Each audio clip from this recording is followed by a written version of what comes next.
I thought today I'm supposed to talk on the power of the mind, but I think when I talk about that, I want to say something about many people's ideas about we can call them the planes of nature, the astral, mental, etc., the usual, what people talk about it. I personally think in this modern day, I call them the levels of consciousness.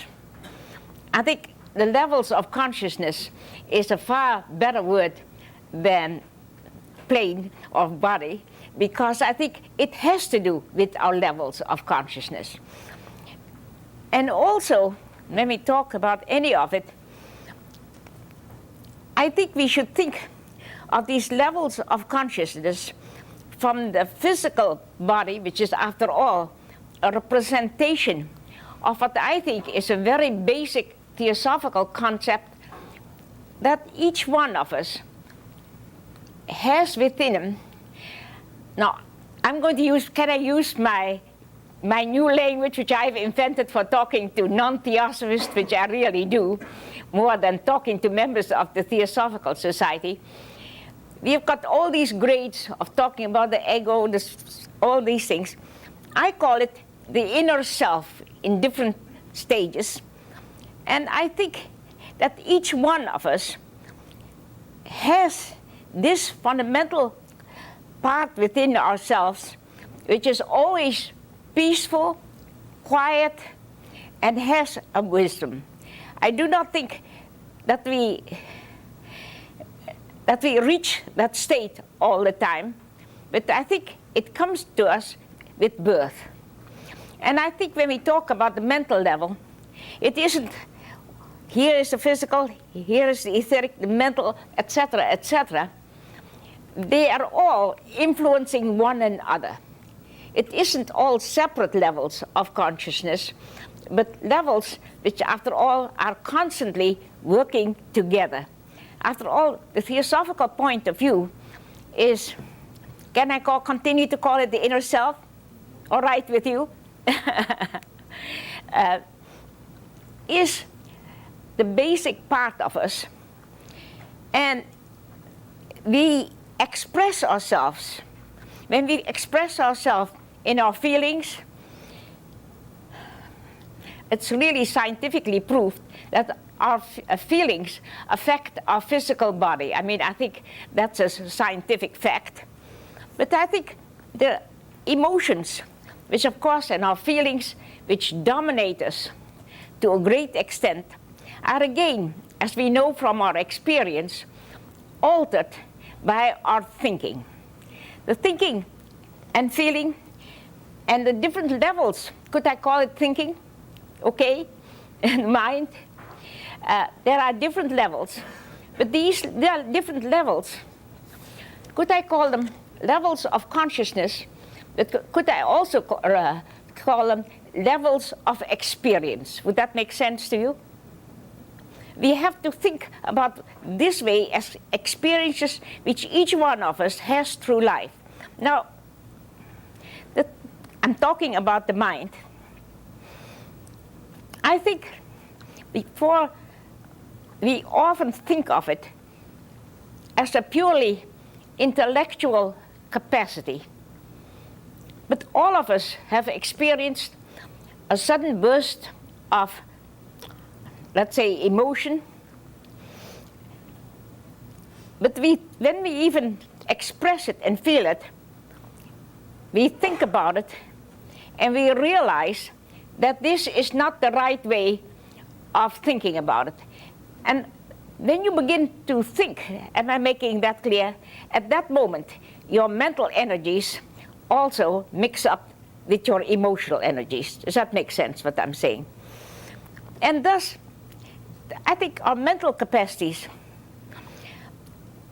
in our daily life have a much greater influence upon us than we realize.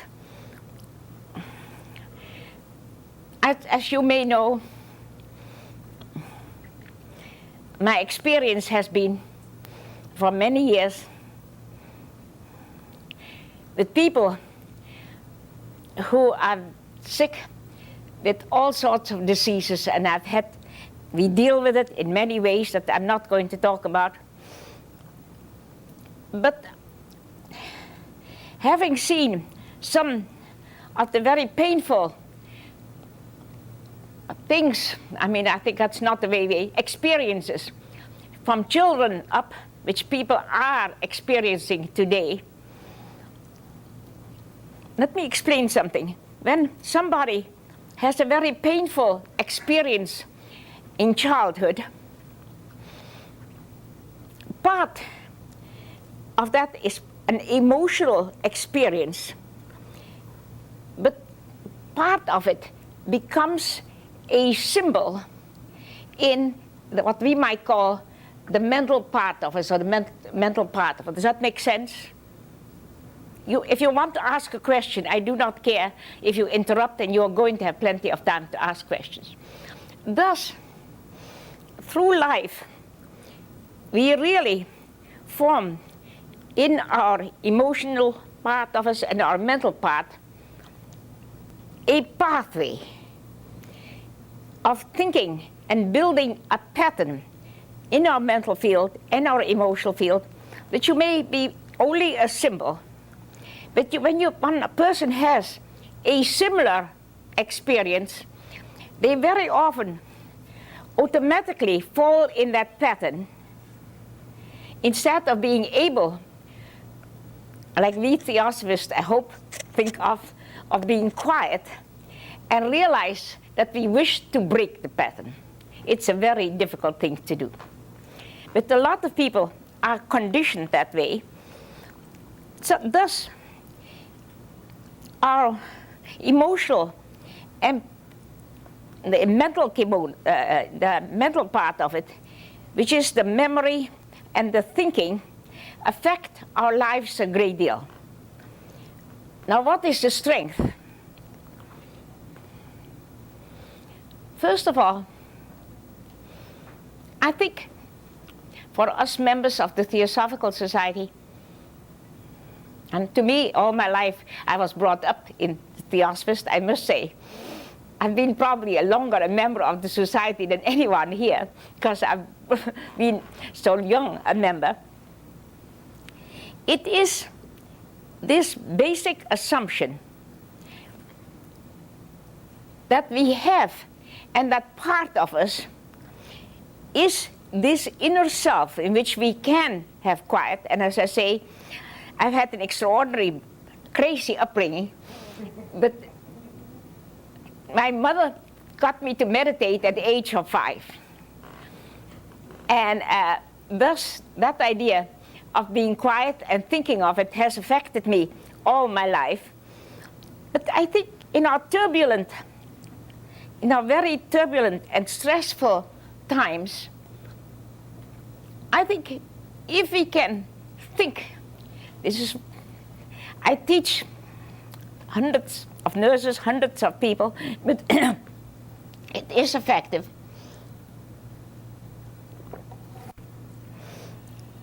It is the thinking, not only the thinking or the experiencing with the emotions, but we also have part of that which studies and tries through our meditation and all these things to understand something about, you might say, this other part of ourselves. And I think the flashes of intuition, which everybody gets, are flashes from a different level through the mental, and we get it instantly and get the sudden insight of what is right. I think everybody has had flashes of intuition. And I think it comes from that level of consciousness. I think the mind has a powerful effect upon us. I deal, of course, with people who have had a very tough time in life. And I have found what one of the most helpful things is to have a person in their mind visualize. Visualization and that is a fact and a work of the mental level, is a very valuable asset when we are conscious of our difficulties, you might say about our difficult habits, because if one is aware of it, this is my suggestion, if we become aware of it. Now let me say this, for myself, I have a symbol. The one thing I love dearly is trees. That's my personal symbol. A tree stands for me as a symbol of strength. It's affected all the time by weather. It follows its innate pattern of what a tree should be. And to me, it always has been a symbol of strength and beauty. Thus, if I'm aware of it, and this is what I tell a lot of people, of something which I have experienced which is not pleasant, to become aware of it, to say you've done something, I think it makes one ashamed and one does it again. But if one visualizes, now I'm talking about the tree, you can pick any symbol in the world you like, but I have to talk in terms of my own experience, isn't that true? If one thinks, and here comes the mind, the visualization of a tree makes an effort, doesn't it? It's using an energy. It is not just thinking vaguely, it's a concrete use of the energy. And the focusing of the mind on a tree as a symbol, let's say, of peace, makes, and at the time when one is disturbed or not behaving properly, makes one realize mentally, and it brings in this other energy which affects our feelings. Is that clear what I've said? If you don't, hold up your hand. And I think this is a much more effective way than all the time saying, I'm sorry I've done this, and not have the, or whatever habit you've got. But I think it makes one aware also, and I have many, many ways of visualizations which I deal with people to get through. You have many people suffer from something which I call the resentment. They are angry because of their past experiences. And I think resentment, if one carries it out, even if one is completely unaware of that resentment, is a block to really spiritual understanding, because you are not aware of what you are feeling yourself. And of course, in today's society, that is very common to pick up. And I think if one gives a person, I'm not going to go in all the details, of a mental concept, what they can do every day, a visualization, it is quite possible to get over this resentment. Because when one makes a mental picture and has the desire to change, this is the important thing, of course, that one really has the desire to change. Let me say this. If one has the desire to change,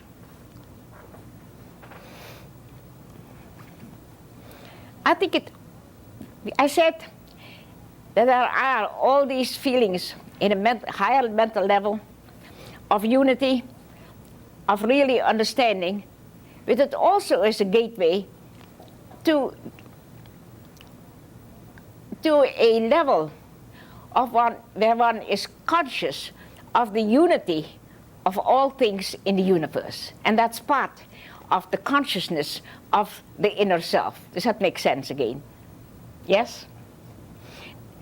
Thus, I think if one can use the mental field, or the mental part of ourselves,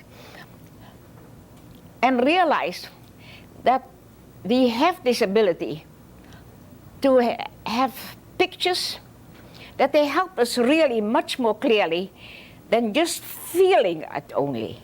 We often feel something over and over again and just feel it for 20 years. Don't you think that is true?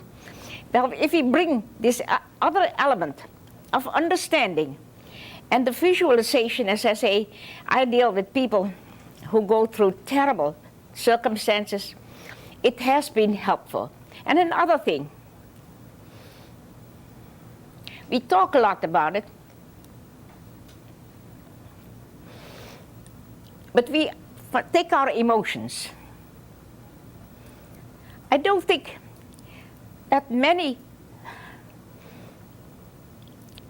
people realize that when they feel anger, love, love versus anger, that one is projecting an energy not only to the person one feels it to, but you're projecting that in the atmosphere.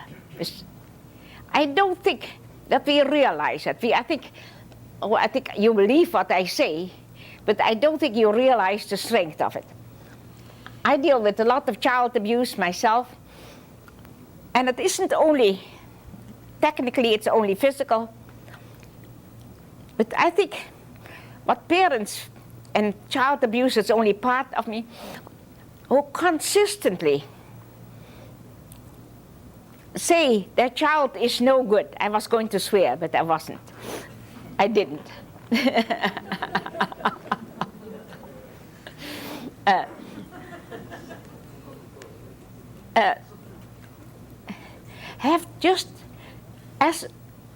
Have also, what they don't realize is, there are two, I'm not going to talk about that too much, that some children are very sensitive, and an emotional feeling of dislike, whatever you like to call, they get that energy. And some people can reject it, they are different temperaments, but some children take it in, am I making it, and cannot reject it. And it therefore can affect them for quite a bit in their life. And I think the members of the society even aren't aware of the power of this projection of our feelings. But I don't think that they realize also that in a different degree, what we think of a person,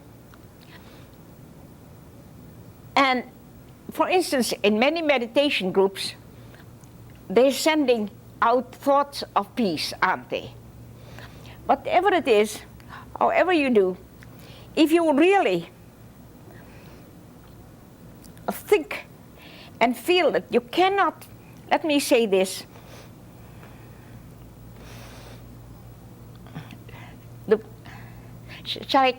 can I tell you what I have taught my nurses? That before they can even do this technique,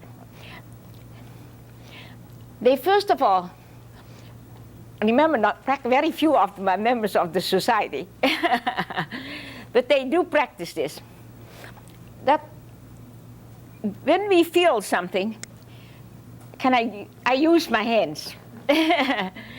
We take in and relate to one another by taking in one another's feelings. Would you agree with that? So what I teach my nurses is, if they want to project this, they do not have to take in, but they should withdraw their consciousness within their heart, that we call centering, and feel first at peace, and then project the feeling of peace and whatever the healing energy is towards the patient. Am I making that clear? Therefore, you can't do this. Doing this does nothing. Am I making that clear? It's no use only being the instrument of your feelings. When you come to talking about healing, you have to be at peace. Otherwise, you will not project it. Does that make sense? And I think thinking like this has really changed in the 18 years since we started it. many of the nurses have changed very, very fundamentally. And they have embraced theosophical ideas in their life, and that is the most important thing. Now, I think I've talked about the mental part of us being between our emotions and also almost between the spiritual natures, or whether you call it the Buddhic, whatever you call it, let's make it simpler. Isn't that true? That part of ourselves, which is closer to the inner self. And the understanding, I think, is important. In the theosophical literature, now can I say something not nice?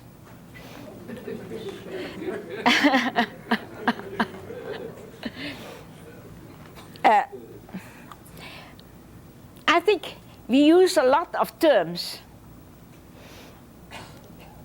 but I don't think that the terms are clear enough to affect our lives.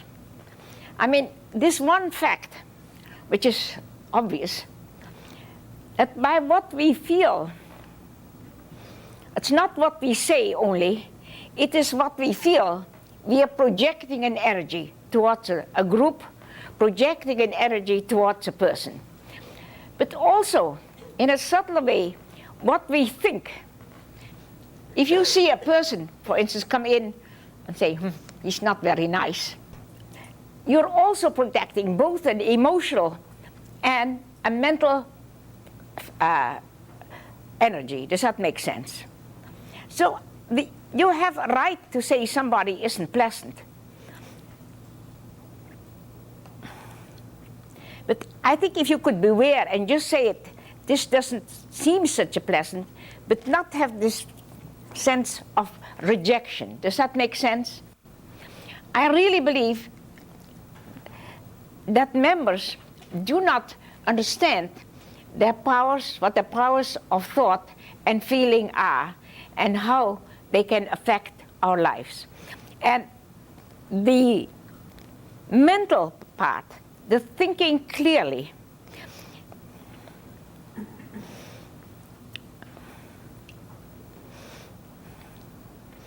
is an important part. Let me say this, I'm a very tough girl to my nurses.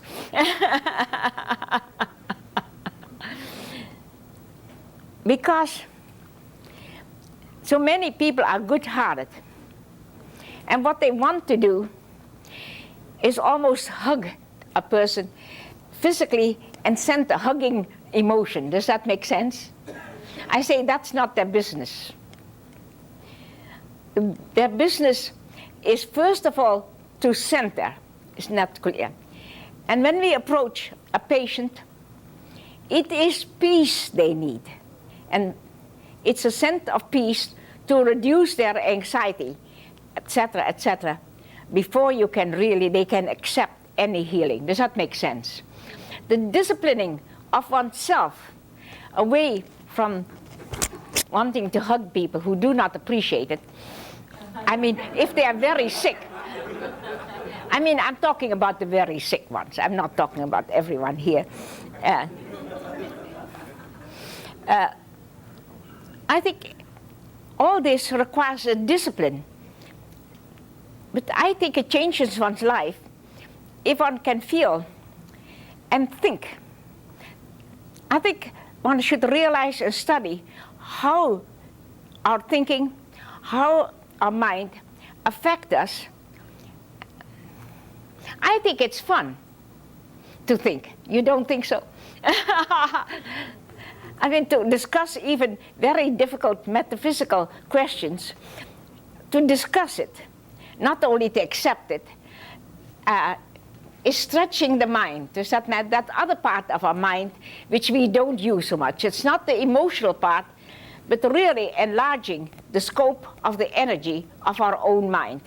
The mind plays a very powerful and has a powerful effect on how we behave, how we remember, and also the mind controls the emotions to some extent.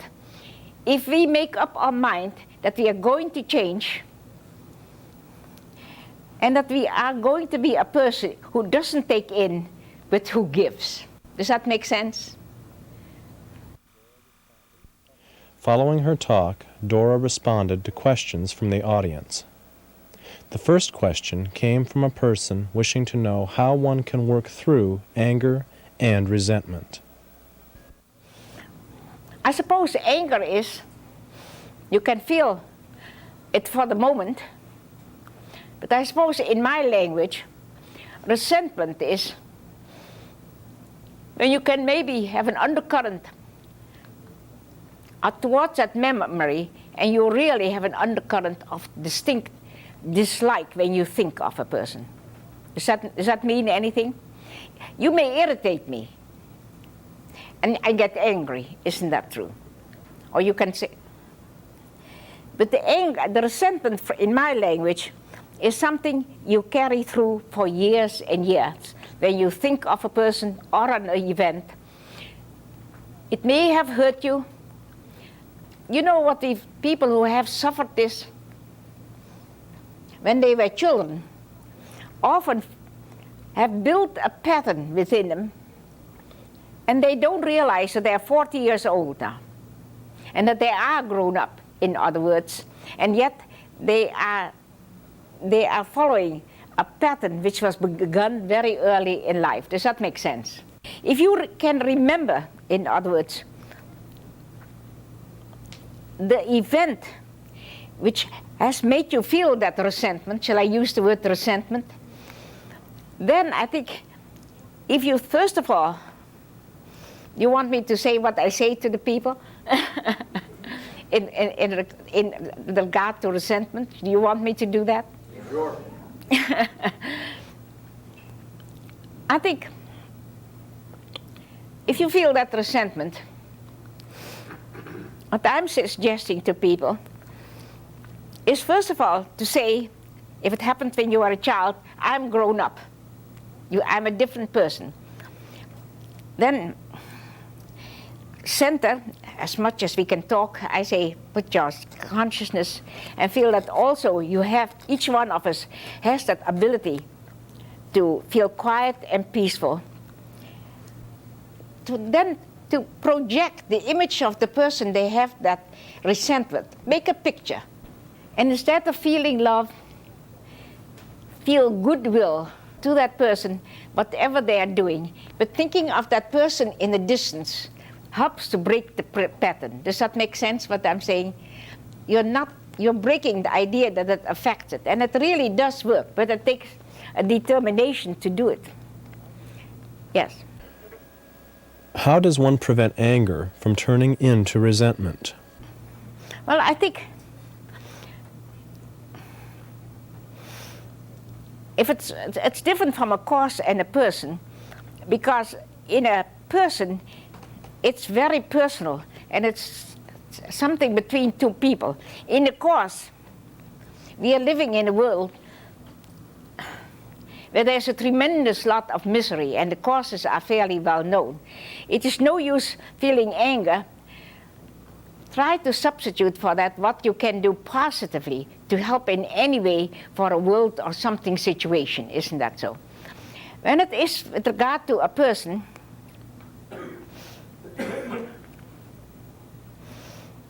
I think the difficulty is that we have a memory of a lot of resentment, interchange of feelings. Could we put it that way? I think the centering is really one of the basic things, is to center. And if one is centered, and is therefore, if you can center, you have self-confidence. Does that make sense? Yes.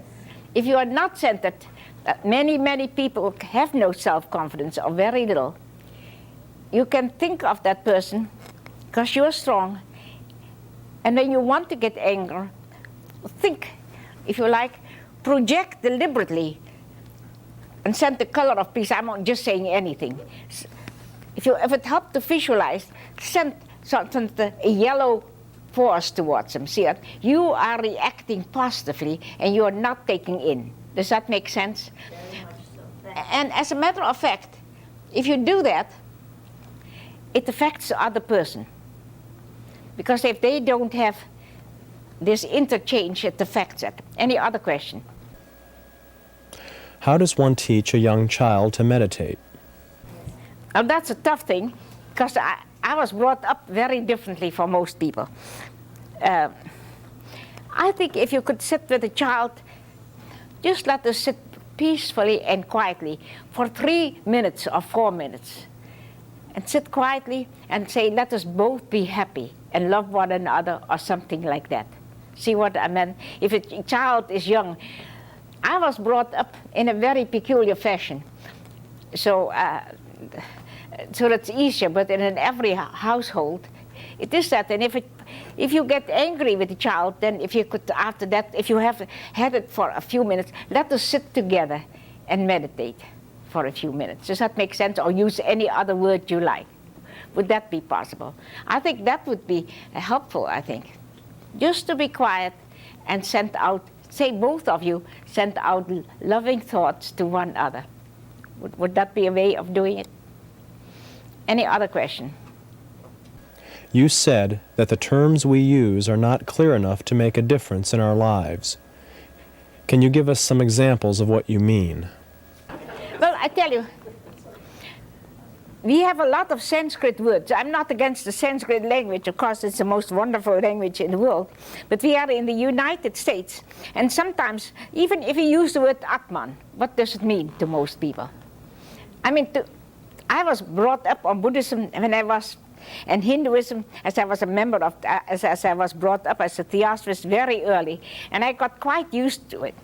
But a lot of words don't mean much to another. If he could say what it is, and say this is a word used all over the world, but the meaning is something else in ordinary American literature. Would you? I don't know why I picked on that. Does that make sense? Or would you not agree with me? I mean, there are many, many words like that. And I think it would have a better meaning to us in, as you say, now I'm using the inner self, which has no meaning. But also Atman, the ego, all this, there are psychological terms in it, doesn't mean to my audience who are not Theosophists. Does that make sense? I have to use words which will affect and have meaning to my audience of non-Theosophists. Isn't that true? So I'm always searching. But just think about it. What does a word mean if you're talking in a public audience? If you're, after all, used to talking to Theosophists, that's fine, isn't that so? They know the meaning of words. But if you want to attract the public and bring them in my healing work, they're not Theosophists. All right, thank you very much.